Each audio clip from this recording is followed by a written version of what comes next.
সিস্টেমে নির্বাচন দিতে হবে। আমরা ফেব্রুয়ারিতে পিআর নির্বাচন সম্ভব কি? বিতর্ক ও বাস্তবতার প্রশ্ন।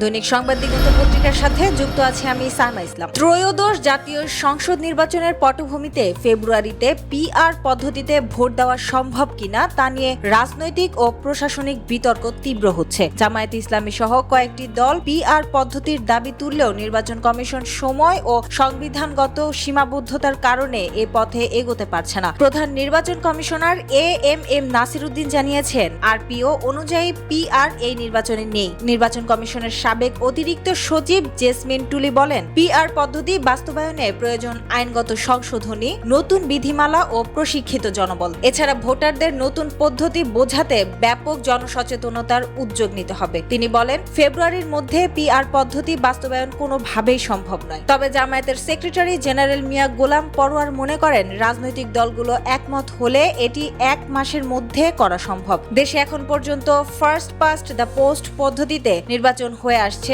যেখানে সর্বোচ্চ ভোট প্রাপ্ত প্রার্থী নির্বাচিত হন। বিএনপি এই পদ্ধতির পক্ষে অবস্থান নেন। সমস্যা হলো, পিআর পদ্ধতির জন্য সংবিধান, আইন, বিধিমালা ও জনসচেতনতা মিলিয়ে পর্যাপ্ত সময় এখন হাতে নেই। নির্বাচনী প্রস্তুতি, ভোটার তালিকা হালনাগাদ, কেন্দ্র নির্ধারণ এবং নিরাপত্তার কাজ ইতিমধ্যেই কমিশনের অগ্রাধিকার তালিকায় রয়েছে।